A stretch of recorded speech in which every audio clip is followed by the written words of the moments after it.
My name is Mark Hansen. My wife, Kate, and myself moved into this house about 8 months ago.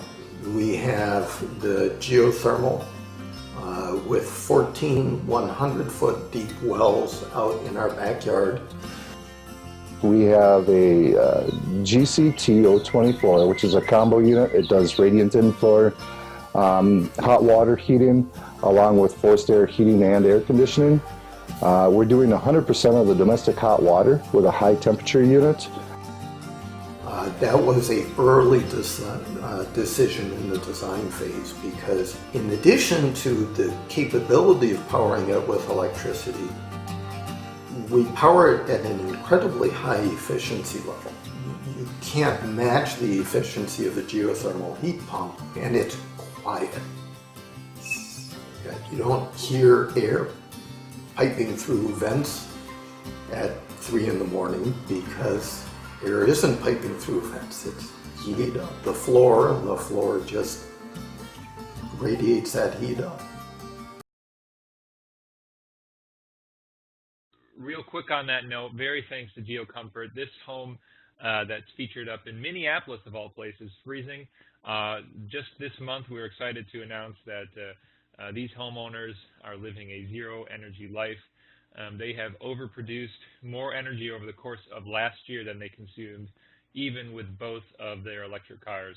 So check out how GeoComfort helped them and how you can learn more on how they did this with their project at netzerominnesota.com. All right, well, welcome everybody to Valuing, Quantifying, and Financing High-Performance Homes. This course is approved for 1 hour in continuing ed, GBCI, AIBD, NARI Green, Certified Green Home Professional, and Certified Green Professional, as well as approved for 1 hour in AIA, Health, Welfare, and Safety, HSW, and may be applicable to your local state-based design or contractor license. I'm your moderator today. My name is Brett Little. I'm the executive director here at the GreenHome Institute. The GreenHome Institute is a nonprofit with a mission to empower people to make healthier and more sustainable choices in the renovation and construction of the places we live.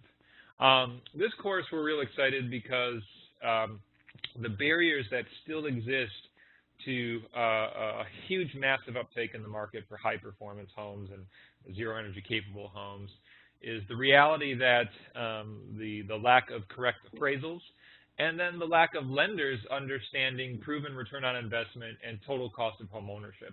So we're helping get the word out about ways that these barriers are quickly coming down and how you all can work with your clients to find financing mechanisms to achieve these high-performance homes.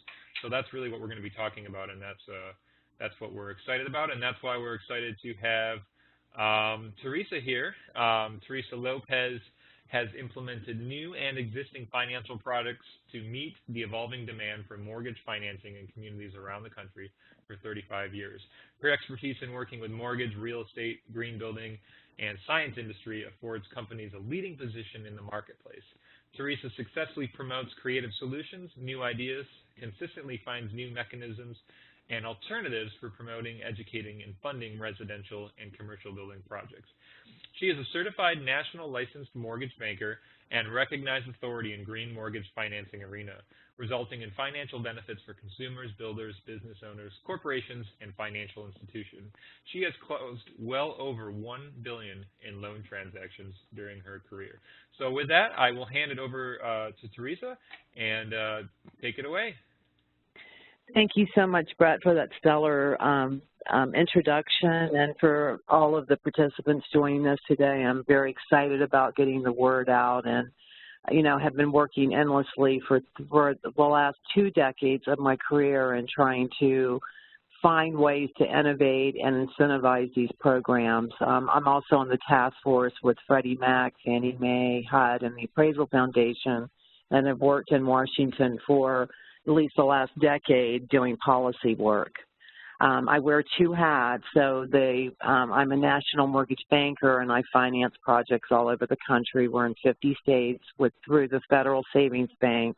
But I also have a education as marketing portal called greenenergy.money. And there are numerous resources and tools and calculators that we've built out that can help support this market that I may talk about a little bit later. But welcome and thanks so much for joining us. So I'm just going to get started on what are the drivers and trends. You know, the biggest trend that we're actually seeing is the advanced building code adoption. So right now, that's what's driving a lot of the builders. As you know, many of the states are at 15 IECC code now, and they're moving toward 18 code next year. So this is continuing to drive the bar on what high performance looks like, along with, being able to adapt those performance measures and appraisal valuations. Another, big issue is the old building stock life cycle. This is, and what I call a brown discount. So what we're seeing, it started with commercial and it's now trickling into residential markets, is a condition rating that is what we're calling a brown discount, which means that that property has a lot of deferred maintenance risk. This is something I point to with many investors and financial institutions, is that a lot of their portfolio they don't even know is sitting in a high risk domain right now due to the fact that the deferred maintenance and it's way below code, and there's a lot of brown discounts that we're going to see to continue to trend, which is going to devalue the older homes. On the same token, the premium value for green building demand and the labeling is becoming a mass market event. Finally, we've been waiting and waiting forever. And so that green label is adding an extra premium value to the appraisals, and that should be recognized. And again, I wrote a book in 2011 called Green Energy Money, and interesting, I had some folks that recently contacted me that read the book and how relevant it is today, even though I wrote it in 2011, which shows that the financial institutions are still lagging behind and adapting this, whereas the technology and all the smart technology, meters, housing, and now linking transportation, that is the new trend that we're seeing, and I'll show you a couple case studies where that's relevant. And then, of course, the major issue that we're experiencing right now in this very moment is infrastructure that is unreliable and non-resilient. So resilience and durability, as you all know, have become the new, the new trend that needs to be adopted and definitely innovated. So most of you already know what a high-performance building entails. So what we're calling this is the new green. So we're trying to get away from saying green and educating our market more thoroughly and understanding the differentiators between the different levels of performance modeling. So in our world, a high-performance home would be a near to net zero, if not beyond net zero. And in those cases, what you're adding, the extra things that are added above energy efficiency are very, very important in order to get to that high-performance model. Water conservation is a big issue. We're working a lot in Texas. We do rainwater harvesting, sole source. Quite often out in the hill country outside of Austin, people can't even drill a well below 5 acres now. Legally because of the water situation in Texas. So we're seeing this in California, Oklahoma, other areas where water is becoming a greater issue. Electric vehicle charging stations and battery backup are another component that is now being added on, and why we're calling this, the new green. And all of these things, of course, the building envelope, most important. And we are a proponent of solar, and, do, as an investor, look at it as equipment, So adding solar isn't the key to the kingdom as much as the building envelope, which is the education that I promote with a lot of our investors and underwriters and appraisers. But we do recommend that people try to size properly for their solar, especially if they're going to the net zero level and they're planning on eventually adding transportation to that story and making sure they have enough power to cover the transportation as well as the home itself. And the certification standards and new performance, standards that are coming out now are very, very important to this driver. So we work with all the different performance standards to be able to quantify the value of the property. So we have a way to take these building performance modeling and the certifications and turn those into real value on the appraisals. And the barriers and misconceptions, it's kind of amazing to me that after 20 years of my 30-plus career in the mortgage industry, I'm seeing that a lot of the misconceptions are still very prevalent in the market. Many homeowners and real estate agents included still believe it costs too much, it's too long to pay back, it's hard to implement, which is no longer the case. So it's our job to continue to educate that market. And then the financial and appraisal industry can't quantify the value, analyze the risk. I actually had one case in Dallas where the clients called and the appraiser and the bank devalued the property 5% because it was green. And this was just less than a year ago. So, you know, this is still very prevalent where we probably get 5 to 10 calls a week on people that are around the country that are having problems with their appraisal, and we're able to turn those projects around. Then, of course, in the technology and government, you know, high performance costs don't absorb the capital outlay is the, you know, major barrier or misconception, and that way we know that that's not true. So we do still have work to do, you know, to continue to educate the market. So green properties do sell for higher and less risk, and I want to point to, you know, there's lots of different studies that are out there, but I want to point to the personal experience and, you know, my banking experience and what we're witnessing in Austin, Texas, as an example. Austin has become, you know, truly a more greener city than most of the other cities that are later adopters in the market. And what we're seeing now is very little adjustment on the appraisal because the market is already absorbing the cost of green homes on resales. So there are so many comps available where I'm amazed at watching this industry and that particular region over the last decade and seeing how much easier it's become.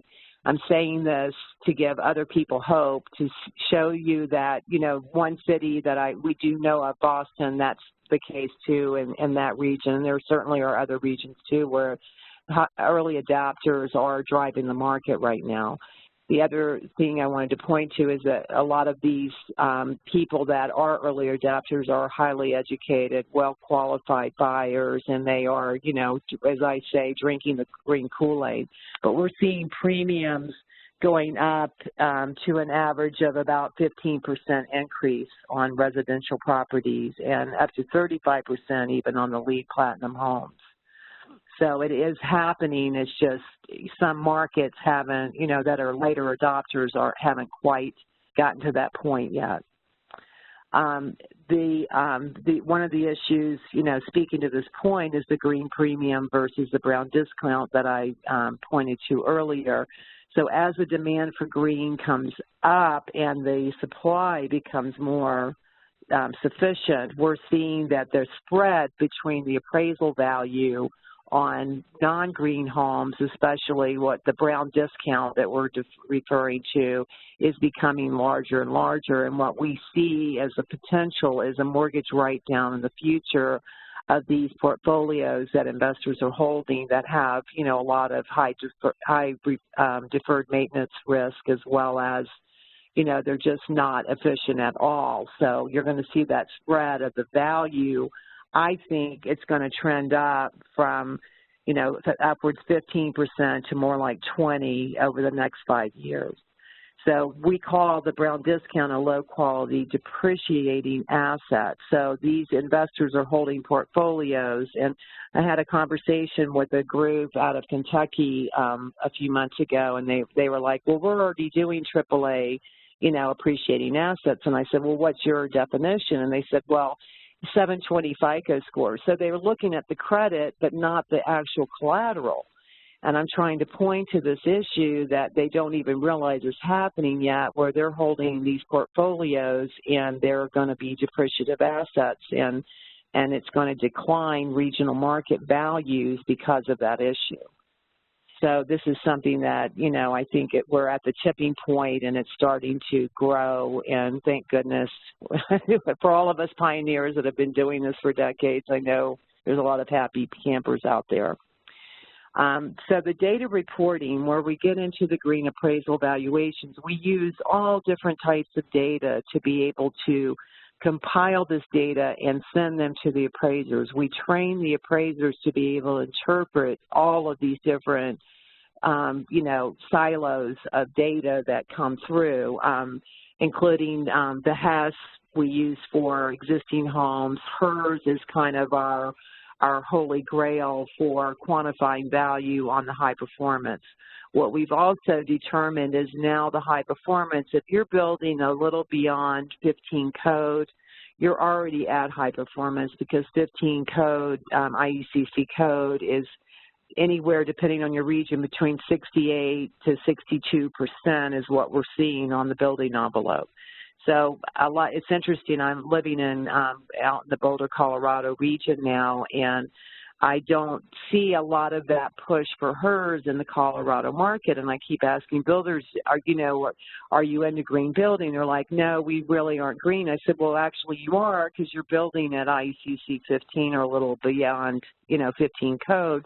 So you are a green builder, which they find to be surprising. So it's kind of an interesting market, whereas Texas, a lot of the green builders, just depend on HERS and, the different programs like City of Austin or, some of the municipalities are offering as well.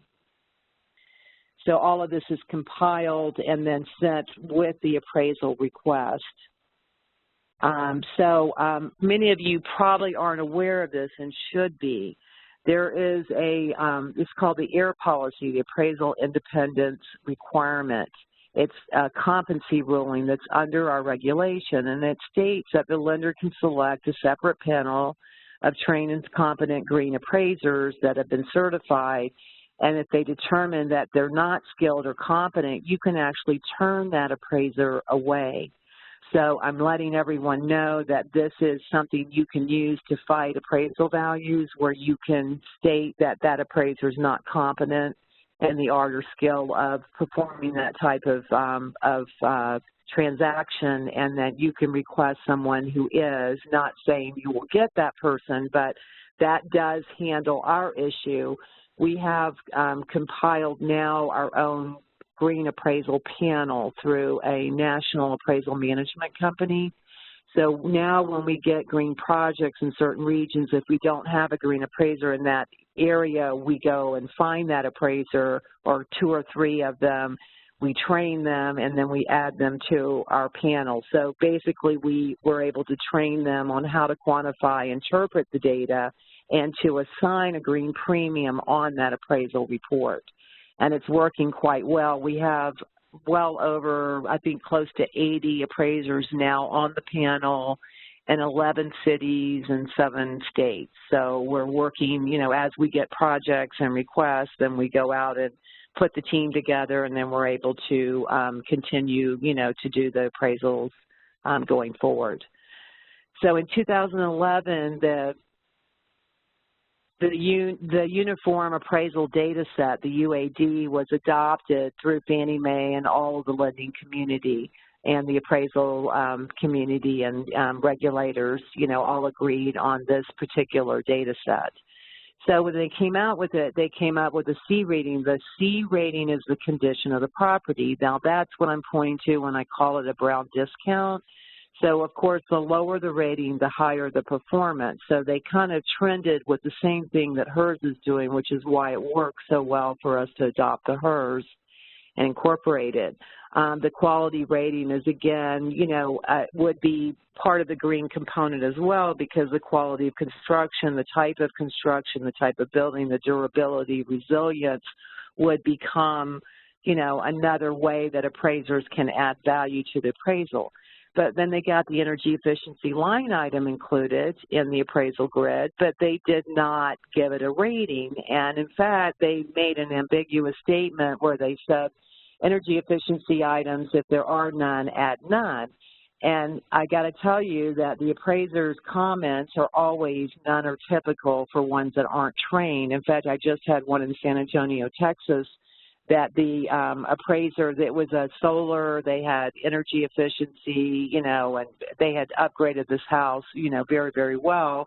And on the energy efficiency line item, the appraiser put none, and he had the data, okay?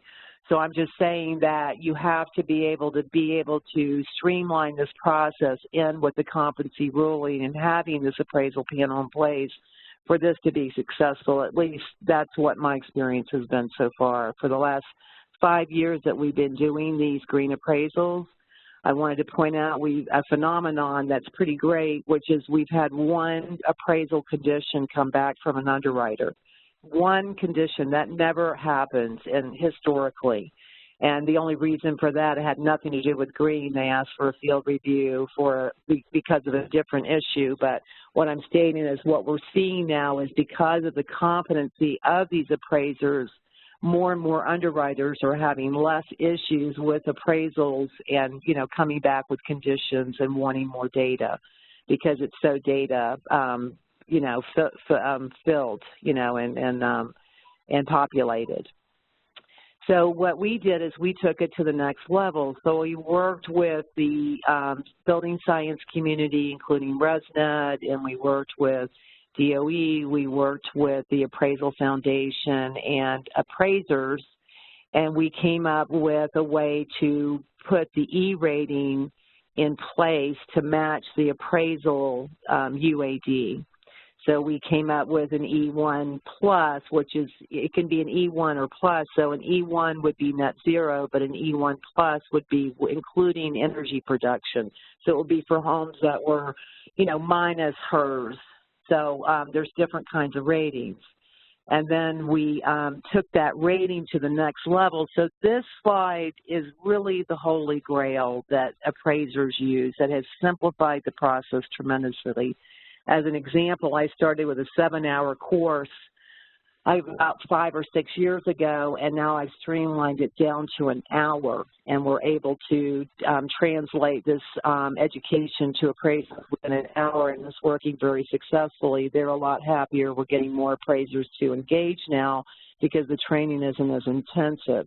A lot of times we will have AI-approved certified appraisers. We had a lead appraiser that was lead certified that's also an appraiser. So we try to look for those people who have had some training in the background, but at least have an understanding of construction because, as you know, all green is construction-related.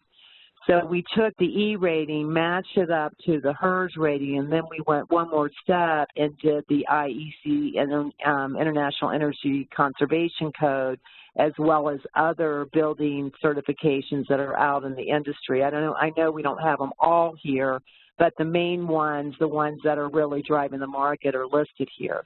So if an appraiser has subject property, that would be the property we're financing, and it's a HERS 50, they would go over to the grid and they would say this is an E2 property. And then if they're looking at comps, and the comps, as you know, the MLS and being able to find the comps and has become an issue. So we're using a paired sales analysis, which is the standard for the market, but we're including an income approach on the operating expenses.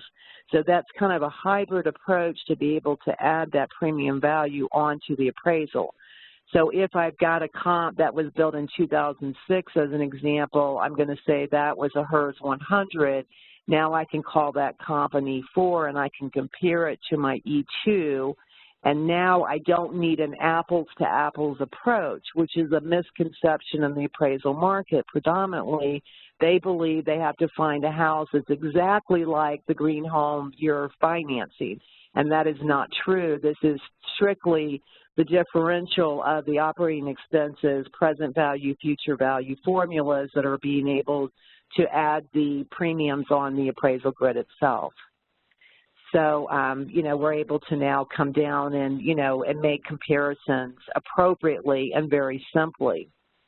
The next slide explains a little bit more of how that works. So if you've got a neighborhood where predominantly the energy costs aggregated are about $3,200 a month, $3,300 a month, but the subject property is operating at $1,000 a year, and the subject property is operating at $1,000 a month, we can take that differential of that $2,287 on a present value formula. The formula works like this, guys. For every dollar saved, it's typically around $15 for every dollar saved.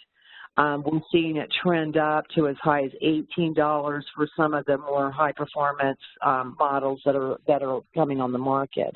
So in this case, $50,000 in upgrades would equate to a $332,000 appraisal. Now, I want to point out those percentages at the bottom. That means that you've absorbed 67% of the cost, okay? So it's not dollar for dollar. But if you include tax credits and solar, you're really absorbing 77%. What I always point out to different consumer groups or realtors that I'm presenting to is that the average cost of upgrading the kitchen is around $50,000. But you never really see that $50,000. They don't, it'd be like a swimming pool. You could build a $100,000 swimming pool and only get $50,000 value for it. So as this trends up and that spread with the green premium increases, I believe we're going to be pretty even to the actual upgrades. But still, 77% absorbed is pretty good. And you also have to consider that the owner is also including equity or down payment, which would be, appropriate to them, getting most of it absorbed inside the value. And what that would look like and how that translates. So this is kind of the model, my vision, Brett's vision, many of us stakeholders out here that want to see this be adopted more readily. So a retrofit of existing homes is one market that you could, be adopted. And Brett and I are working on his project, and what we plan to do is get his project financed and upgraded and use it as a model for his entire neighborhood. So we're not looking at a one-off market now. We're actually going after the entire neighborhood, which would ultimately be a very good economic model because they're going to get less, more discounted cost for the equipment and labor and et cetera if we have whole teams coming in and doing, 5, 10, 15 houses at a time. And then we're seeing that the high-performance green neighborhoods that are, an existing neighborhood could become that kind of neighborhood. And we're also, I'm working on many, many projects right now around the country that will be high-performance developments. And the premium values we're seeing in Austin and other high adoption cities or on these high performance homes are as high as 15% more that they're comping out perfectly, and this is what's driving the market. The other advantage is you're also getting, a lot of recognition for that type of development or project, if you will, like Mueller as an example in Austin, where a lot of people are adopting and buying into Mueller, and becoming, these great green neighborhoods with lots of amenities. And, there's just some exciting stuff going on. But we need to coalesce this market more readily to be able to have teams of people. This is not a national play. This is a regional play, because you've got to have boots on the ground, your workforce in place, and be able to turn these transactions pretty quickly. So that, this is where the whole community of stakeholders can engage together, which is another exciting model. So we did a beta. We went back on a $50 million portfolio that we had funded over 24 months, and we went down and drilled down on all the data and found some very exciting things. We absorbed 78% of the capital outlay. Their FICOs their credit scores were good. We had, the conventional interest rates all worked. These properties were all operating, you can see, at very low cost. The other phenomenon that was so, to me, fascinating was the demographics. When we drilled down, we were like, who is the market? 32% of these homeowners were engineers. 23% were IT directors or some kind of IT software developers. And so over 50% was that market that was adopting and building or buying these types of homes or retrofitting them. The other segments of the market were academics. There were a lot of professors, university employees, teachers, that kind of thing. And then 14% were, 12% were attorneys and doctors. We're seeing that attorneys are actually leasing more green offices than any other segment of the market. So I thought that was kind of fascinating as well. And all of these people, we didn't have to talk them into it. They came to us. They wanted to do it. And we, the other thing, we saved 1,000 tons of carbon year over year on this, home analytics, as well as 130 grand in energy savings year over year. The premium value on that $50 million portfolio was about almost $3 million higher in value that we absorbed into the GreenHome. So that was quite a story and quite an interesting. I've got a beta case study, 5-page story. If anybody wants it, you can contact me, and I'm happy to send it to you. So we're right now in the middle of breaking ground, or actually finishing up the construction to break ground on this new Living Building Challenge home. That'll be also an electric vehicle charging station with electric vehicles, so that the homeowners can charge their home as well as their transportation. So this is where we're seeing that trend really being adopted. This is going to be in Fort Collins. It should be completed around the fourth quarter of 2018. So very exciting project. And the future value of this is about $116,000 per unit over 20 years from the energy savings. And we're still coming through with more analytics on this as we move forward, but it's quite an exciting endeavor.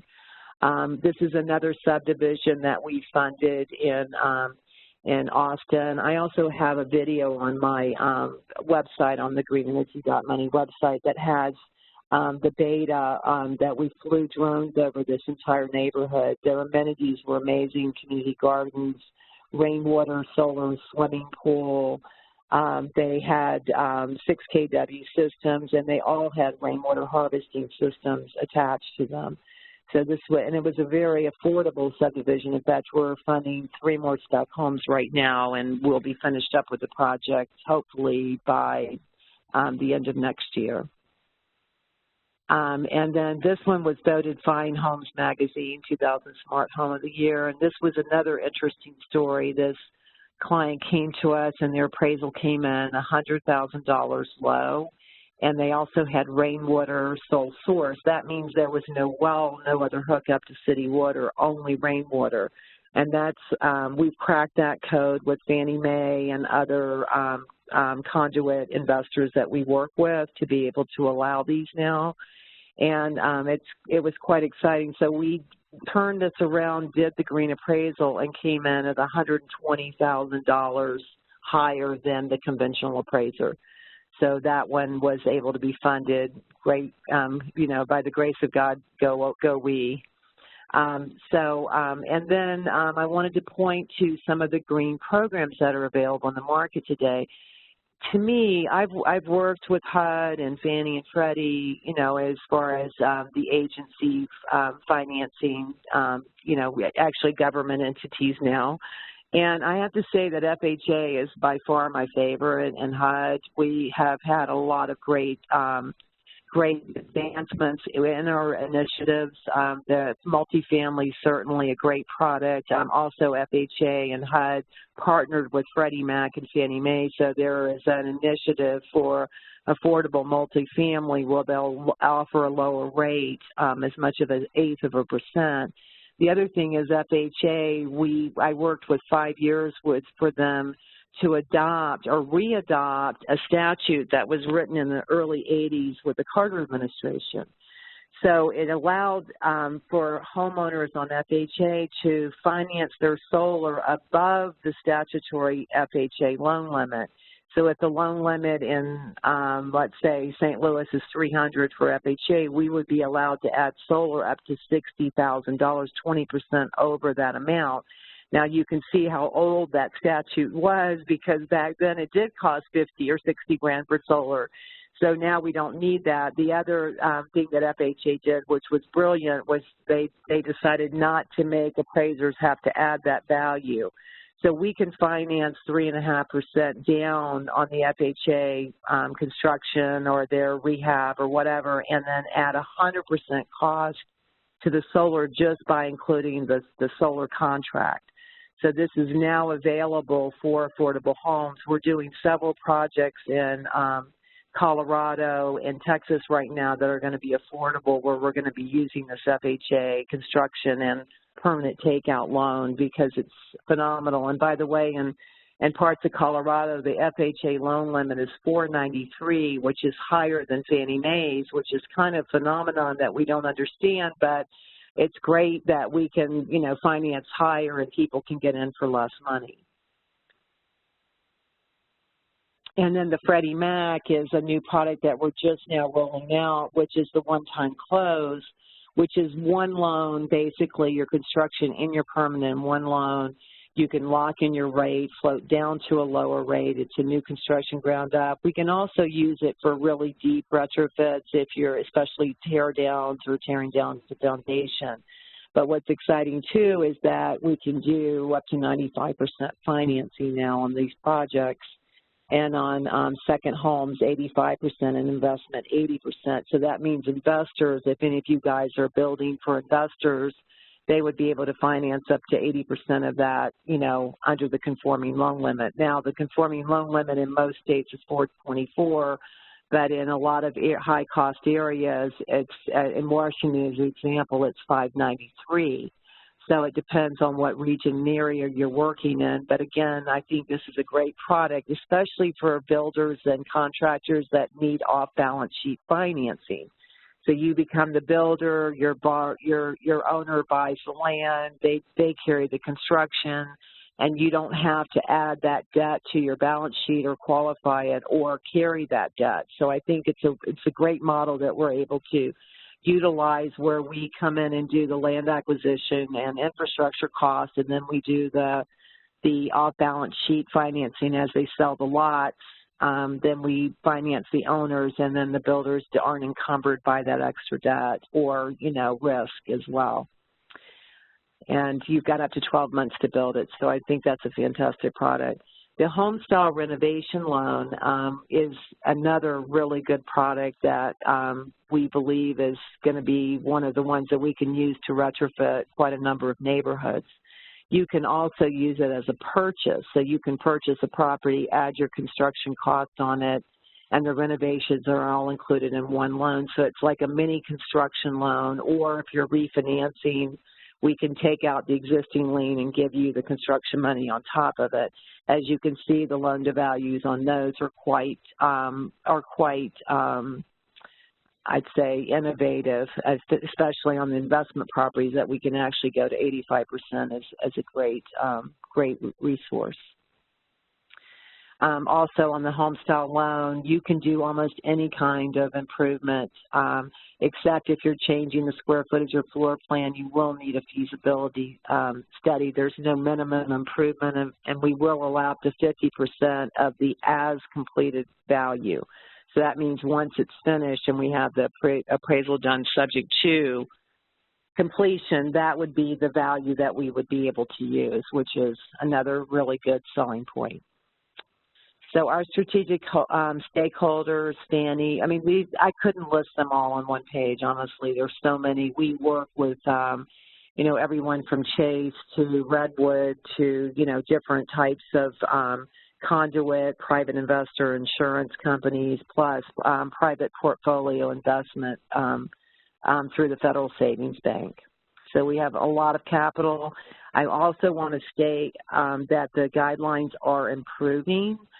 Recently, Fannie Mae went back to allowing a 50% debt-to-income ratio, where they went from 43 to 50 now. So we're seeing a lot of the guidelines relaxing. Self-employed borrowers can get in with 1-year tax returns. So, and there's a lot of new construction, new private label, if you will, mortgage money and investment money that's coming on the coming forward, you know, more readily than we've seen in the last decade. So it's kind of an exciting time. I won't get into Dodd-Frank. I don't think that's going to be rolled back. So we're still in the financial realm of, you know, regulation. So nothing is completely easy anymore. So, you know, my goal is to help you all and help our stakeholders, and we appreciate the pioneers out there and all your contributions and great work. And let's create some energy and financial interdependence together. Thank you so much.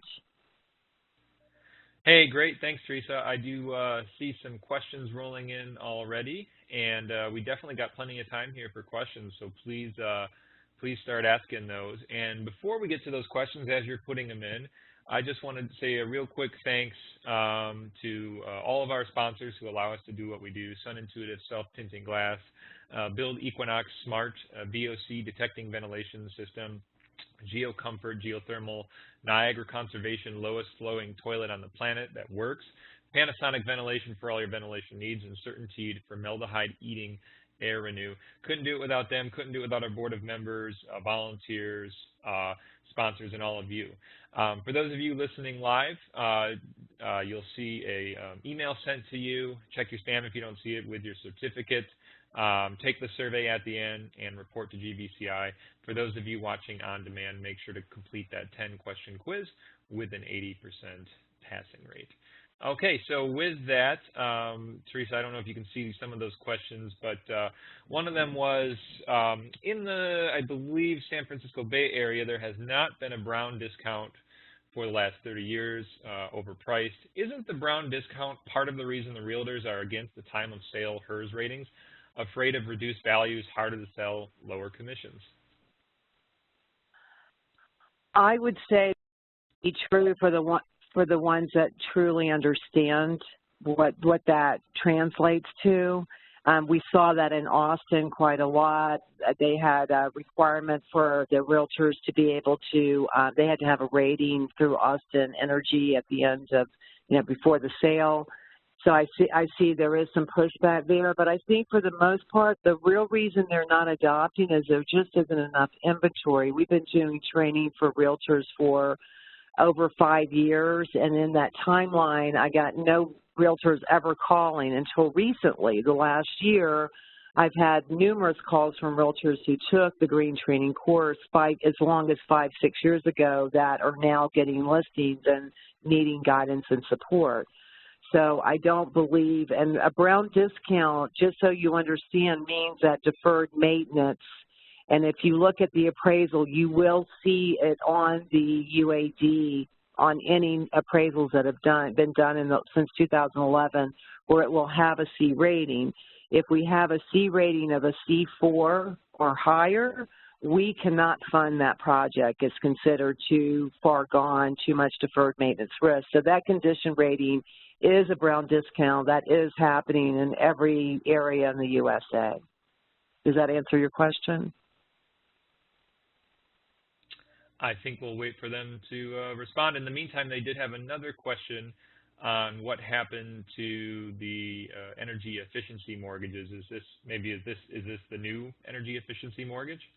Yes. So all the EEMs, with the exception of FHA, have been retooled and remarketed and still aren't deeply incentivized at all. In my opinion and experience, there really isn't any incentivized mortgage product on the market today, and the only incentive is the green appraisal, being able to recognize and apply that green premium. That's the way we've been doing it.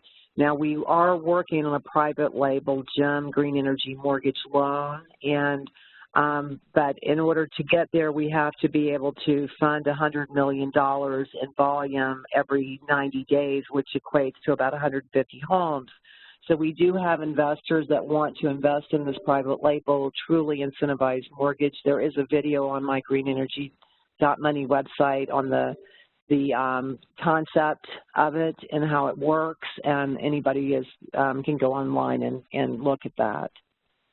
So at this point, as far as getting a better interest rate or anything, in fact, the HomeStyle renovation loan, their green approach, was to reduce the debt-to-income ratio to 38%, which means, basically 40% of the market isn't going to qualify for the product now. So we don't use that product under the green. We just use a regular standard HomeStyle conventional product because of that debt-to-income. In other words, they de-incentivize the product. I've had many conversations with Fannie Mae about that, but, the bottom line is it's really a market failure that needs to be, reapproached, and I think it needs to come from the private investment sector of the market. It's not going to happen from the government side. Thanks. A question about earlier, to clarify, you had mentioned a 35% value increase in LEED Platinum. Were you talking about commercial or residential projects?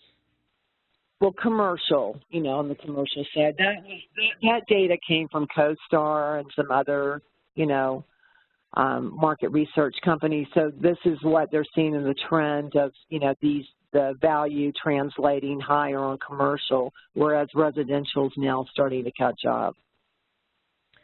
So I know you and I have talked a lot about this, but maybe you can give us just your current take on where you're at with the use of the HERS index rating versus the new Department of Home Energy score, and what needs to be done to be able to utilize the latter one for especially recognizing existing home improvements.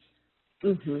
Well, that's something I'm going to be broaching with our underwriting department. One thing, guys, you need to understand is that all the green appraisals in the world don't matter if you don't have the right underwriting and investment, financing company behind it, because then the underwriters don't know what to do with it.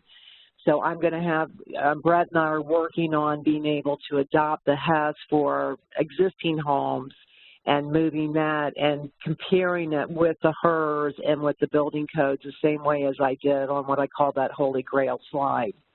So we're going to be using HES because it's more affordable, and especially if it's only an energy efficiency package and they're going to be reducing their energy costs, let's say 20%, I don't normally recommend a green appraisal or a HERS because I don't think it's cost effective enough.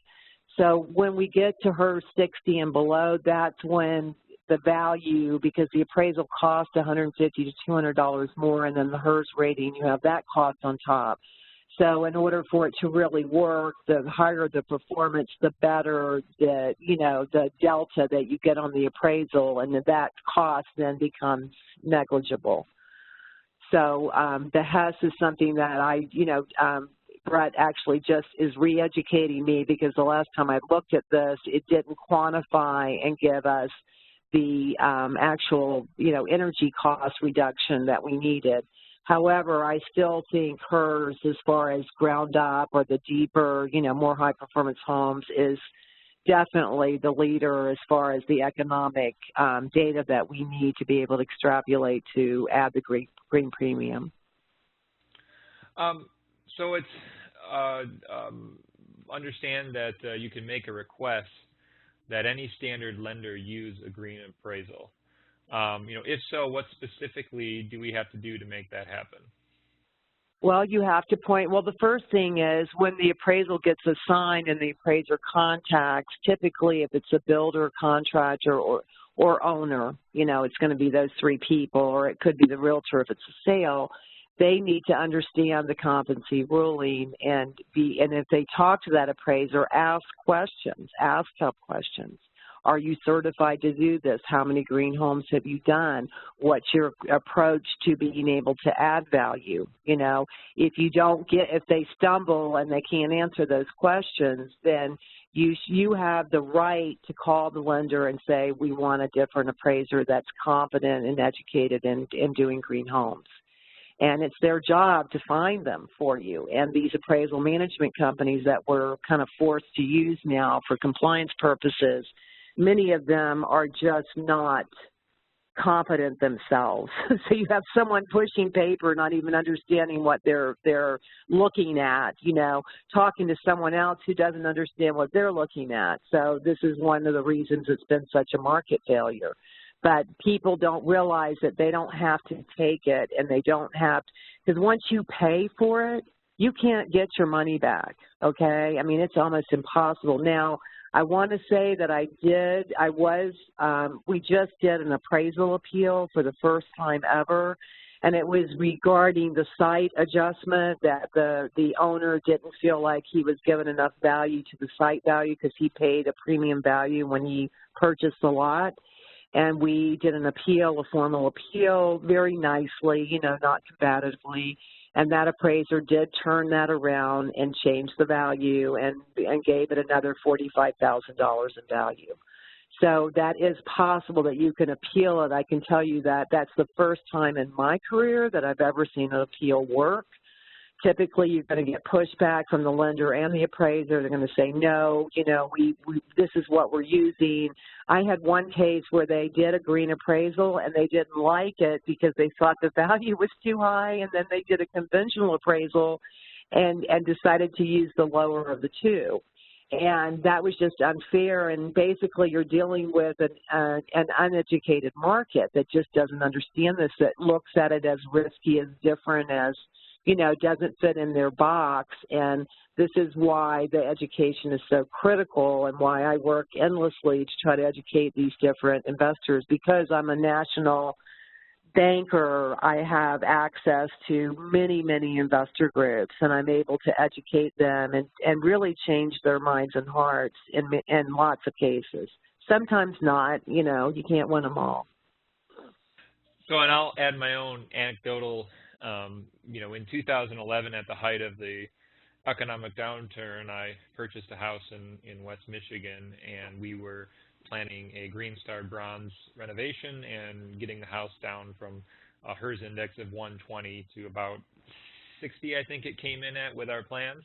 And so I needed the appraiser to understand this, because honestly, for me, I could not stretch enough dollars to hit those targets, you know, without the lender extending my borrowing power.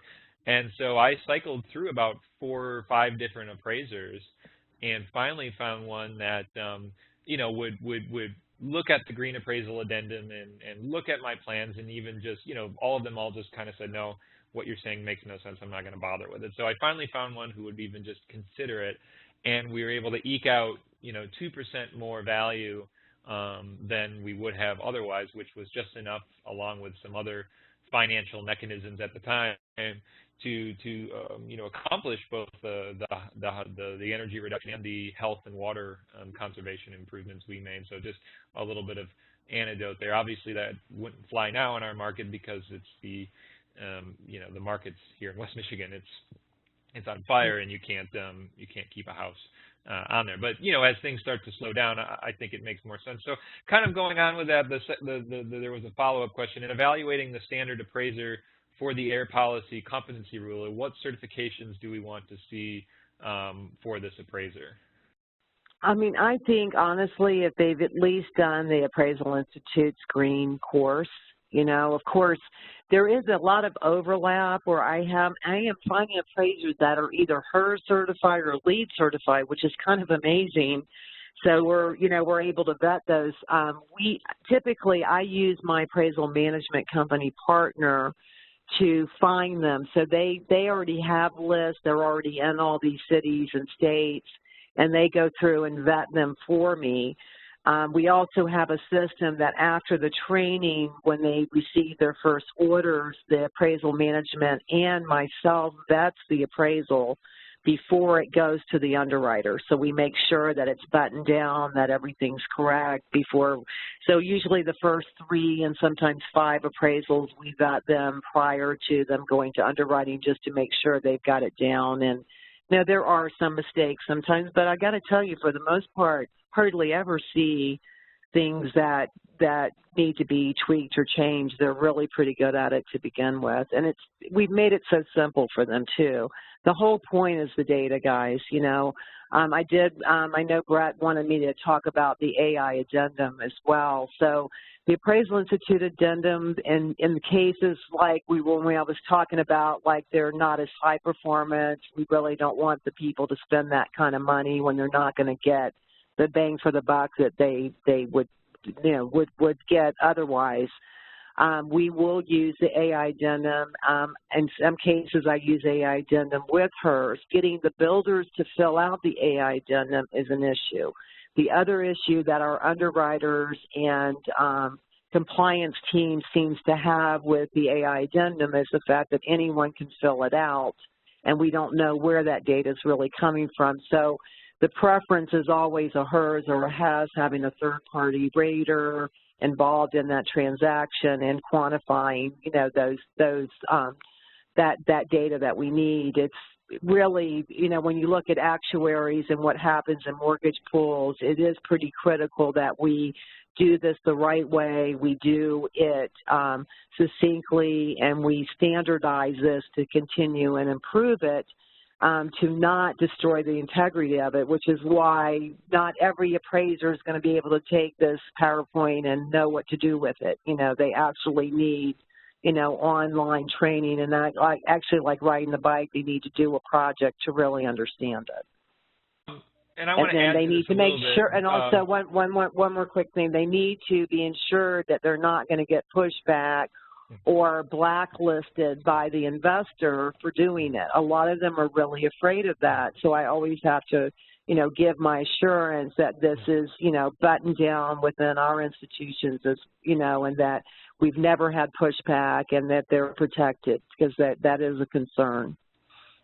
And I want to add to this, and maybe this was my mistake for us. We should probably had a quick slide at the beginning here.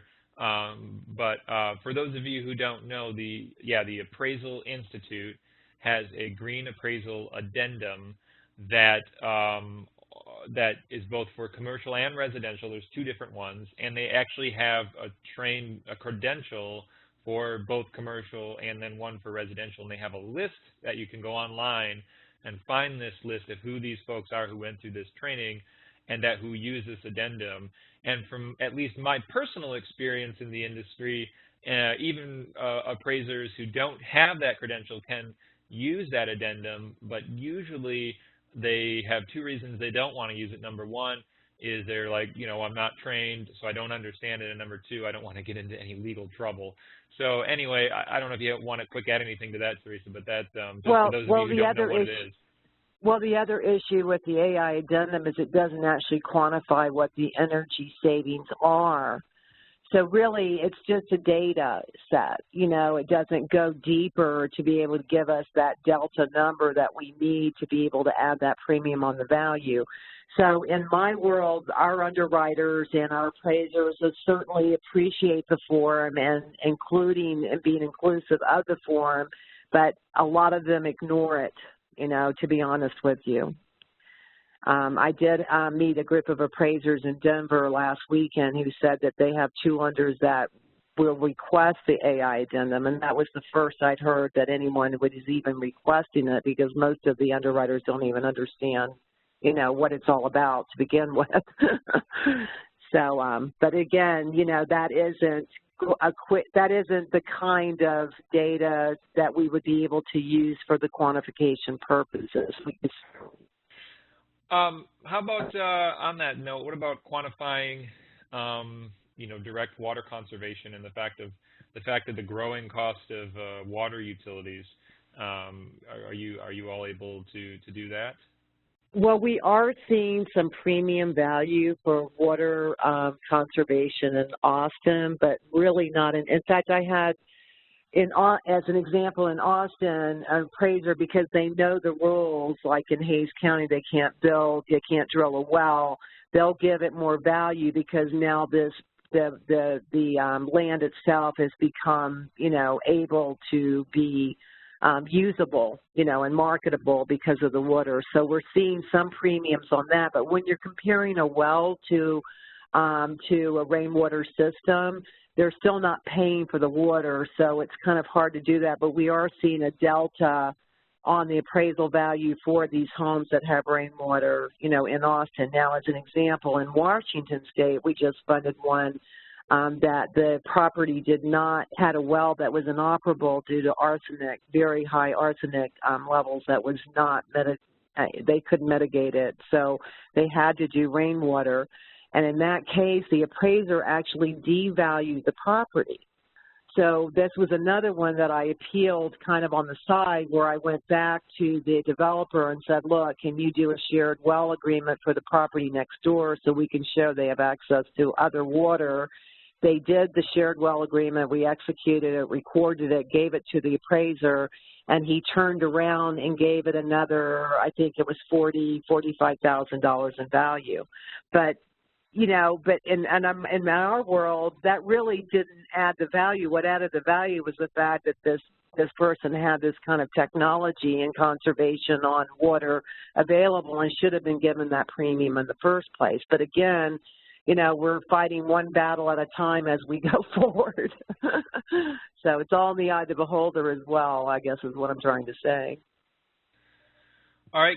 Well, that's all the questions I see, except for one main one that I'll have you tie into this last question. But I guess, yeah, what other sessions are we going to be doing here in the future? And then second, number one, where can people go to find more information? And then more importantly, a few people are asking if they want to start moving forward right away to get appraisers trained to look at financing projects. Where can they contact you to get rolling? Teresa at greenenergy.money. And the email address that's on that last slide that's showing.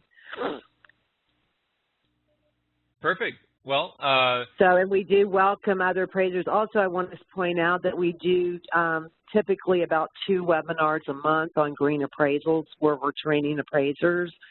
So if anybody has appraisers they want to add to that list, then please contact us and we'll make sure we get in touch with them and get them included on our panel.